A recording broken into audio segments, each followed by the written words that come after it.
Hello student, कैसे हैं आप सब। एक बार पुनः शिव कोचिंग क्लासेस पर स्वागत है। उम्मीद करता हूं आप सब अच्छे होंगे।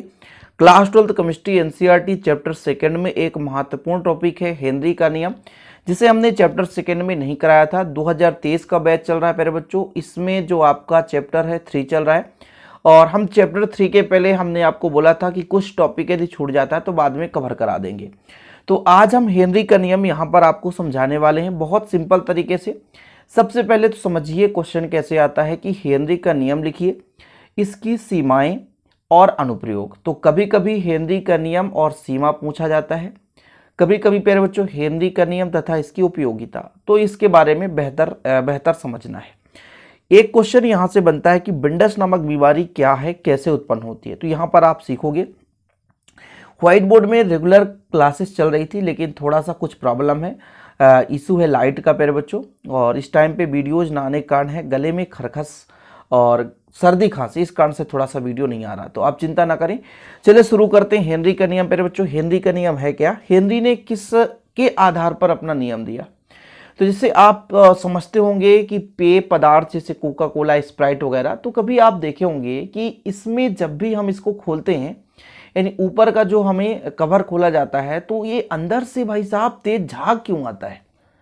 यानी कुछ ना कुछ ये जो विलायक है, यानी द्रव है, इसमें कुछ ना कुछ तो मिला है, इसी कारण से जो अंदर का झाग बाहर आता है। और ये झाग कैसे बन जाता है, तो किसी विलायक में कोई ना कोई गैस मिला होगा और उसी गैस के कारण झाग बनता है। क्योंकि मेरे बच्चों बिना गैस का तो झाग बन ही नहीं सकता है किसी भी द्रव में। तो उसी गैस के कारण जब विलायक में झाग बनता है तो कहीं ना कहीं वो गैस उस विलायक में मिला होता है। अब विलायक में किसी गैस के मिलाने के लिए या मिलने के लिए किस प्रकार से वो जो गैस है वो विलायक में मिल रहा होता है, इससे संबंधित हेनरी ने एक नियम दिया। यानी विलायक में किसी गैस को मिलाना है तो इनके बीच क्या रिलेशन होना चाहिए, किस आधार पर ये जो गैस है किसी विलायक में मिलेगा, उससे संबंधित हेनरी ने एक नियम दे दिया, जिसे हम हेनरी का नियम कहते हैं। और उन्होंने बताया कि जैसे हमारे पास कोई भी पात्र है प्यारे बच्चों, और पात्र में हम कोई भी गैस को मिलाना चाहते हैं द्रव के साथ। जैसे ये द्रव भर दिया हमने और इस पात्र को बिल्कुल ऐसा बंद कर दिया जाए ताकि ये पूर्ण रूप से गैस यदि अंदर डालें तो गैस हमारा अंदर है ना विलायक के साथ मिल जाए। तो जब इस पात्र में किसी गैस को डालते हैं तो ये गैस को डाला जाएगा भाई, तो गैस नॉर्मल तो मिलेगा नहीं, क्योंकि इस गैस में कुछ ना कुछ हमें बाह्य माध्यम से फोर्स देना पड़ेगा। और वो जो फोर्स होता है, एकांक एरिया में जो फोर्स लग रहा होता है, उसे हम क्या कहते हैं, दाब। तो क्या बताया गया कि जब भी किसी विलायक में किसी गैस को हम मिलाते हैं, क्या किसी गैस को मिलाते हैं, तो ये जो गैस है वो द्रव में मिलेगा, वो गैस के दाब के समानुपाती होगी। यानी हम किसी भी प्यारे बच्चों विलायक में गैस को मिलाना चाहते हैं, यहाँ तक विलायक भरा है और इसमें हम गैस को मिलाना चाहते हैं, तो इस गैस का दाब कितना है या हम बाह्य दाब कितना लगा दें जिससे वो गैस मिल जाए, तो जो विलय होने वाला पदार्थ है यानी गैस की मात्रा है, वो गैस के दाब या बाहर से लगाए गए दाब के समानुपाती है। यानी जितना ज़्यादा हम किसी गैस पर दाब लगाएंगे, वो गैस किसी भी विलायक में उतना ही अधिक मिलेगा। और यही है हेनरी का नियम। हेनरी ने बस इतना ही बताया और कुछ नहीं बताया। सिंपल सा सर, इतना छोटा सा परिभाषा बताने के लिए आप इतना दुनिया भर की बातें बताते हैं। यार भाई साहब, इसको अपने दैनिक जीवन में रिलेट करो। हेनरी का नियम है क्या, जैसे हम पेय पदार्थ की बात करें, कोका कोला या आप बढ़िया स्प्राइट पीते हो गर्मी के सीजन में, तो अब जब भी आप स्प्राइट ठंडा करके बढ़िया खोलते हो तो ऐसा लगता है भाई साहब वो अपने आप झाग निकल करके मुख में घुस जाएगा। कभी आप प्रैक्टिकल कर लेना, इसलिए धीरे धीरे करके गैस उससे निकालते हैं। भाई साहब वो जो कोका कोला होता है ना यार, उसमें भर रहता है कार्बन डाइऑक्साइड, और ये कार्बन डाइऑक्साइड भाई मिला तो होगा, तो इसके अंदर प्रेशर लगाया जाता है, दाब अधिक होता है, समझ रहे हो। और वही दाब अधिक होता है ना, इस कारण से बाहर आने की कोशिश करता है। समझाऊंगा, बिल्कुल आप चिंता ना करो। तो हेनरी ने क्या बताया कि स्थिर ताप पर किसी विलायक के निश्चित आयतन में, यानी विलायक की मात्रा है, विलेय गैस का द्रव्यमान गैस के दाब के समानुपाती, यानी जितना ज़्यादा गैस का दाब होगा वो गैस उतना ही ज़्यादा उस विलायक में विलय होगा। ठीक है, यदि हम मान लेते हैं कि इकाई आयतन में विलय की मात्रा स्मॉल एम, यानी स्मॉल एम जो है वो किसी विलायक में मिल रहा है और उसका जो दाब है वो पी है, तब कथन आपने पढ़ ही लिया प्यारे बच्चों। क्या पढ़ा सर? हमने तो नहीं पढ़ा कि भाई साहब जो द्रव्यमान है स्मॉल एम है वो किसके समानुपाती है? तो स्मॉल एम की मात्रा प्यारे बच्चों वो समानुपाती है पी के। जब यदि हम समानुपाती हटाएं तो के एक क्या लग जाएगा? स्थिरांक। तो यहाँ पर लिख सकते हैं के एच। अब के एच क्या है? हेनरी का नियम है भैया, इसलिए एच लिख दिए, यहाँ पर पी कर दिए। थोड़ा सा यहाँ पर लिखना जरूरी होता है, जहाँ के क्या है? हेनरी स्थिरांक है। लिखना आप लोगों को, जहाँ आप भी लिखते चलो, जहाँ के एच क्या है प्यारे बच्चों?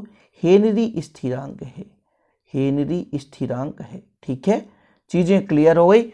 हेनरी का नियम इतना ही है, बस 2 नंबर का यहाँ पे सीजन आपका खत्म हो जाता है। समझ रहे हो? हेनरी का नियम।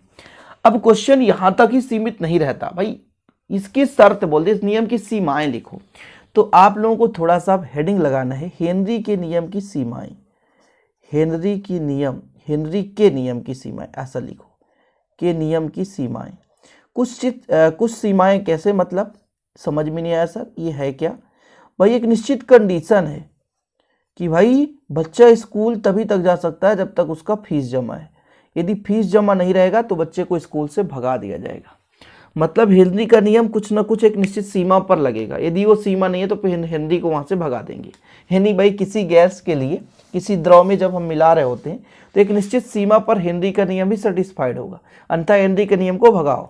बच्चे स्कूल में फीस जमा नहीं किया, बच्चे को बैठने ही नहीं देंगे। अरे भाई साहब मेहनत तो लगता है यार, बोल दे यार फोकट का, यार ऐसा नहीं है, हर टीचर मेहनत करता है, उसे पैसा नहीं मिलेगा तो भगाएगा तो जरूर। तो भाई ये बोल दिया गया जो हेनरी का नियम होता है तो तनु विलयनों के लिए लागू होता है। ठीक है, तो पहला नंबर आप लोग लिख लेना, हेनरी का नियम, हेनरी का नियम। अब सर ये तनु विलयन कहाँ से आ गया? तनु विलयन का मतलब जिसमें विलय की मात्रा बहुत कम हो।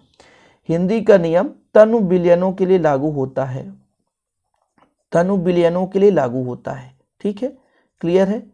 विलयनों के लिए लागू होता है, के लिए लागू होता है। अब जैसे आप कोका कोला में देखते हैं भाई मीठा चीज भी विलय है लेकिन बहुत कम मात्रा में। अब पता चला 1 लीटर में आप 1 किलोग्राम शक्कर मिला दो तो फिर वहाँ हेनरी का नियम लागू होगा? बिल्कुल नहीं होगा। तो हेनरी का नियम कहाँ लागू होगा? भाई तनु विलयन के लिए। दूसरा बोला गया कि जो हेनरी का नियम है प्यारे बच्चों, लागू करने के लिए किसी भी विलयन का दाब निम्न हो और ताप उच्च होना चाहिए। तो यहां पर लिख लो विलयन का दाब, विलयन का दाब क्या हो? निम्न हो और ताप उच्च हो, ताप उच्च होना चाहिए। ऐसा नहीं कि 0 डिग्री सेल्सियस हो तब मिलाएंगे, नहीं, एक निश्चित हो भाई, आदर्श गैस की भांति कार्य करना चाहिए। किसकी भांति? आदर्श गैस की भांति। अब तीसरा चीज ये बताया गया कि जैसे भाई साहब हम किसी गैस को किसी विलायक में मिल रहे हैं, पता चला वो बन करके कुछ और बना लिया, तो ऐसा भी नहीं होना चाहिए। यानी गैस जो है विलायक के साथ क्रिया ना करे, है ना? ये जो गैस हम जो मिला रहे होते हैं, गैस विलायक के साथ क्रिया ना करे, विलायक के साथ क्रिया ना करे, ये चीज याद रखें, है ना? क्रिया ना करे। पता चले कि आप गैस को किसी विलायक में मिला रहे हो तो वो गैस स्वतः ही क्रिया कर लिया, तो फिर विलय होने का कोई तात्पर्य ही नहीं रहेगा। समझ में आया? भाई मछली जल में जीवित रहती है क्योंकि यही जो कंसेप्ट लग रहा है कि ऑक्सीजन H2O के साथ विलय है, ऑक्सीजन जो है जल में विलय है, इसी कारण से मछली श्वसन क्रिया करती है और जीवित रहती है। ठीक है, समझ में आ गया? यहाँ तक क्लियर है? हेनरी के नियम भाई साहब किसी गैस का किसी द्रव में जो आपका विलायकन है, यानी विलायक होने की क्षमता जो है, यानी मिलने की जो क्षमता है, वो दाब पर निर्भर करती है। यानी गैस कितना अधिक मिलेगा वो दाब के समानुपाती होगा, यानी मिलने वाले गैस की मात्रा दाब के समानुपाती होती है। ठीक, ये चीज क्लियर हो गया। अब हम बात कर लेंगे हेनरी के नियम के अनुप्रयोग। बहुत सिंपल है, आप लोग हेडिंग लगा लें, इतना तो आप लोग हेडिंग लगा सकते हैं, हेनरी के नियम के अनुप्रयोग। तो अनुप्रयोग हेडिंग डालो, अनुप्रयोग। अभी हमने आपको बताया कि शीतल पेय पदार्थों में, अर्थात क्या है, शीतल पेय पदार्थ का मतलब ये हुआ कि जैसे कोका कोला स्प्राइट में कार्बन डाइऑक्साइड को मिलाया जाता है और दाब उच्च रखा जाता है, ठीक है। ये लो, कार्बोनेटेड शीतल पेय पदार्थों में, या सीधा लिख लो शीतल पेय पदार्थों में, शीतल पेय पदार्थों में। थोड़ा सा आप लोग समझना, इसका डिटेल कर देता हूं, आप लोग लिख लेना कि जैसे हमारे पास प्यारे बच्चों शीतल पेय पदार्थ है, इसमें क्या भरा जाता है, तो याद रखिएगा कार्बन डाइऑक्साइड को भरा जाता है और इसके विलेयता को बढ़ाने के लिए अत्यधिक दाब पर बंद कर दिया जाता है। तो कोई भी पेय पदार्थ है या सोडा जल है, शीतल पेय पदार्थ है, उसमें कार्बन डाइऑक्साइड की विलेयता को बढ़ाने के लिए अधिक दाब पर उसे बंद किया जाता है। ठीक, क्लियर है। इसीलिए तो भाई साहब, जैसे हमारे पास एक बॉटल है सपोज दैट, मान लो, है ना, और इसमें कोका कोला भरा हुआ है। जब इसके ऊपर के कवर को खोलते हैं तो कोका कोला बाहर आता है। इसका कारण क्या होता है, बाहर का जो दाब है वो कम है और अंदर का जो दाब है वो अधिक है। और हमेशा कोई भी गैस होगा अधिक दाब से कम दाब की ओर चलने की कोशिश करेगा। अब ये गैस जैसे ही प्यारे बच्चों यहाँ से खुलता है तो गैस जाने के लिए कोशिश तो कर ही रहा है, यहाँ दाब उच्च है तो बाहर निकलता है, इसके कारण से झाग उत्पन्न हो जाता है। समझ रहे हो, जैसे देख रहे हो आप, जैसे ही खोलते हैं बाहर का भाग जैसे खोलते हैं झाग उत्पन्न होता है, बाहर जाने की कोशिश करता है। तो ये शीतल पेय पदार्थों में। दूसरा नंबर, अधिक ऊंचाई पर श्वास लेने में कठिनाई होती है। अधिक ऊंचाई पर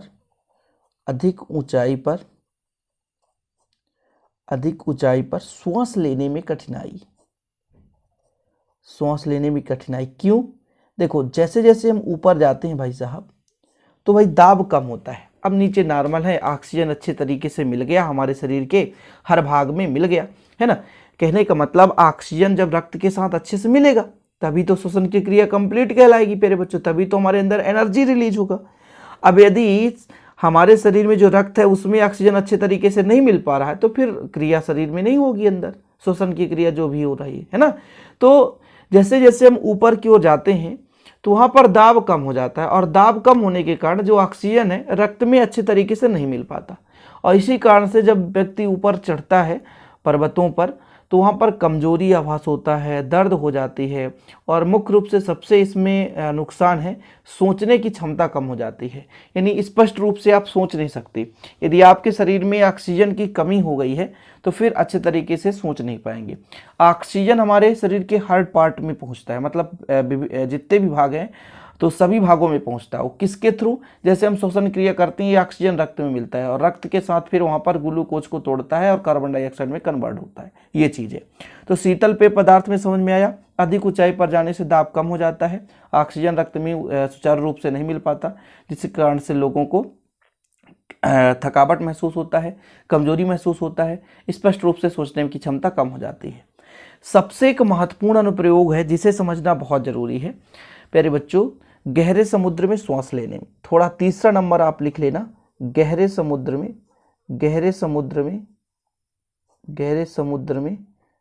श्वास लेने में ये क्या है, देखो थोड़ा सा, गहरे समुद्र में श्वास लेने में ये क्या है कंडीशन। देखो, जैसे ये हमारा समुद्र का तल है और नीचे भैया पानी, और नीचे जाएंगे तो दाब बढ़ जाएगा। क्या हो जाएगा, दाब बढ़ जाएगा। देखो, पहले जो सिलेंडर का प्रयोग किया जाता था उसमें H2 भरते थे प्लस N2। तो ये होता क्या था कि ये जो सिलेंडर है, कभी आप टीवी वगैरह में देखेंगे पर्वतारोही वो भी सिलेंडर लेकर चलते हैं, पनडुब्बी वो भी सिलेंडर लेकर चलते हैं। तो जैसे ही इसको सिलेंडर को हम लेकर नीचे जाते हैं और नीचे दाब होता है उच्च, दाब क्या होता है, उच्च। तो भाई साहब ये जो N2H2 है, अरे भाई H2 नहीं यार, O2 है, O2 ऑक्सीजन है ना, ऑक्सीजन न लेंगे तो O2 और N2 इनका मिश्रण लेके जाते थे। तो जो अंदर जाते थे भाई साहब तो दाब तो उच्च है, और इस दाब उच्च के कारण, ये जो दाब उच्च है इसके कारण ऑक्सीजन के साथ नाइट्रोजन भी रक्त में मिल जाता था, ठीक है। लेकिन प्यारे बच्चों, जैसे ही व्यक्ति बाहर आता था तो जो आपका ब्लड होता है ना, उसका दाब कम हो जाता है। फिर से आप समझना, नहीं समझ नहीं पाओगे। देखो हम क्या कह रहे हैं कि कोई भी व्यक्ति जो गोताखोर होते हैं ऑक्सीजन का सिलेंडर लेकर नीचे जाते हैं, तो पहले जो ऑक्सीजन का सिलेंडर होता था उसमें ऑक्सीजन के साथ नाइट्रोजन होता था। तो जब व्यक्ति नीचे जाता था, नीचे का दाब उच्च होने के कारण ये ऑक्सीजन और N2 नाइट्रोजन दोनों रक्त में विलय हो जाते थे, तो कोई दिक्कत नहीं होती थी। लेकिन जैसे व्यक्ति ऊपर आता था, है ना, कहाँ, जल के तल पर यानी पृथ्वी तल पर आता था, यानी नीचे से ऊपर आता था, तो दाब कम होता, और जैसे दाब कम होता था तो ये जो N2 है ये इसकी विलेयता कम हो जाती थी। रक्त में भाई विलेय है, दाब यदि अधिक है तो N2 विलेय है। अब जब बाहर आए व्यक्ति तो दाब तो कम हो गया, और जब दाब कम हो गया तो इसकी विलेयता कम हो गई, मतलब छोटे छोटे बुलबुले के रूप में रक्त के प्रत्येक भाग में हो जाएगी। और इसी बीमारी को कह देते हैं बेंडस, है ना। इस बीमारी के कारण शरीर में अत्यधिक पीड़ा होती है, और कभी कभी तो व्यक्ति मर भी सकता है अत्यधिक पीड़ा से। तो गहरे समुद्र में श्वास लेने में अब O2 के साथ में हीलियम गैस का प्रयोग किया जाता है। किसका भाई साहब? हीलियम गैस का प्रयोग किया जाता है। अब N2 गैस कभी नहीं भरती, याद रखना। हीलियम गैस 2% ऑक्सीजन और 98% हीलियम, ये 2% होता है, समझ लो। और हीलियम भाई साहब 98%। ओ माय गॉड, इतना ज़्यादा हीलियम भरा रहता है। तो इस प्रकार से हेनरी के नियम के अनुप्रयोग भी कंप्लीट हो गए। उम्मीद करता हूँ समझ में आ गया होगा प्यारे बच्चों। थोड़ा सा भी कॉपी पेन में ही पढ़ाया जाएगा जब तक कि लाइट अच्छे से आ नहीं जाएगी, ठीक है। चलिए मिलते हैं अगली वीडियो के साथ, और हाँ शेयर करें। और आपको यदि नोट्स लेना है तो कांटेक्ट कर सकते हैं, ये मेरा पर्सनल नंबर है 9685299149, ये पर्सनल नंबर है, इस पर आप कांटेक्ट करें और नोट्स प्राप्त करें। चलिए मिलते हैं अगली वीडियो के साथ। जय हिंद, वंदे मातरम।